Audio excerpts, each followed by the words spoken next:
আসসালামু আলাইকুম দর্শক মণ্ডলী, সবাইকে স্বাগত জানাচ্ছি আজকের প্রহর সংবাদে। প্রাথমিক সহকারী শিক্ষকদের 10তম গ্রেড বাস্তবায়নের দাবিতে মানববন্ধন ও স্মারকলিপি প্রদান। আজ বৃহস্পতিবার সাতক্ষীরা জেলার শ্যামনগর উপজেলার বৈষম্য নিরসনে প্রাথমিক শিক্ষক সংগঠন সমন্বয় পরিষদ কর্তৃক অনুষ্ঠিত হয় মানববন্ধন কর্মসূচি। ডেঙ্গুতে আরো 8 জনের মৃত্যু। গত 24 ঘন্টায় সারা দেশে ডেঙ্গু আক্রান্ত হয়ে আরো 8 জনের মৃত্যু হয়েছে।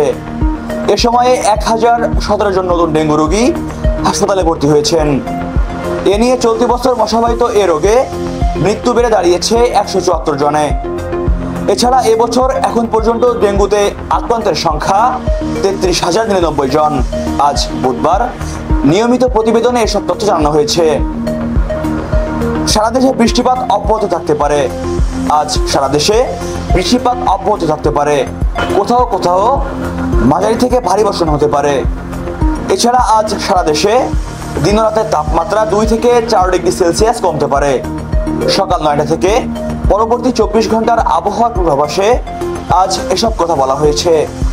এতে আরো বলা হয়েছে, রংপুর, রাজশাহী, ঢাকা, ময়মনসিংহ, খুলনা, বরিশাল, চট্টগ্রাম ও সিলেট বিভাগের অধিকাংশ জায়গায় অস্থায়ীভাবে দমকা হাওয়া সহ হালকা থেকে মাঝারি ধরনের বৃষ্টি ও বজ্রসহ বৃষ্টি হতে পারে। সেই সাথে দেশের কোথাও কোথাও মাঝারি ধরনের ভারী থেকে অতি ভারী বর্ষণ হওয়ার সম্ভাবনা রয়েছে।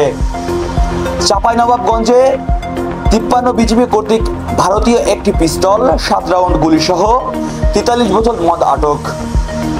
3রা অক্টোবর 2024 তারিখ রাত 2টা 40 মিনিটে অধীনস্থ ফতেপুর বিউপির একটি বিশেষ টহল দল গোপন সংবাদের ভিত্তিতে চাঁপাইনবাবগঞ্জ জেলার শিবগঞ্জ থানাধীন দুর্লভপুর ইউনিয়নের কুকরিপাড়া গ্রামে অভিযান পরিচালনা করেন। চোরা কারবারিরা টহল দলের উপস্থিতি বুঝতে পেরে ছত্রভঙ্গ হয়ে যায় এবং বস্তাটি ফেলে তার কাটা বিহীন অংশ দিয়ে ভারতের অভ্যন্তরে দৌড়ে পালিয়ে যায়। পরবর্তীতে টহল দল বস্তাটি উদ্ধার করেন। বস্তার মধ্য হতে অবৈধ ও চোরাচালানকৃত একটি বিদেশি পিস্তল ও 7 রাউন্ড গুলি সহ 43 বোতল মদ জব্দ করে। রাসূল সাল্লাল্লাহু আলাইহি সাল্লামকে অবমাননার প্রতিবাদে শিক্ষক শিক্ষার্থীদের বিক্ষোভ সমাবেশ।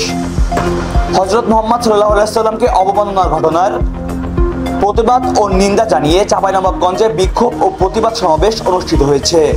বৃহস্পতিবার বেলা 11টায় সদর উপজেলার মহারাজপুর ফিল্ডের হাটে এ বিক্ষোভ ও প্রতিবাদ সমাবেশ অনুষ্ঠিত হয়। কারবালা উচ্চ বিদ্যালয় ও কলেজের শিক্ষক শিক্ষার্থীরা এ প্রতিবাদে অংশ নেন। দর্শক মণ্ডলী, আপনারা দেখছিলেন আজকের প্রহর সংবাদ। সঙ্গে ছিলাম আমি মহিবুল্লাহ নাহিন। নিত্য নতুন সকল খবর পেতে যুক্ত থাকুন প্রহর 24 এর সাথে। ধন্যবাদ।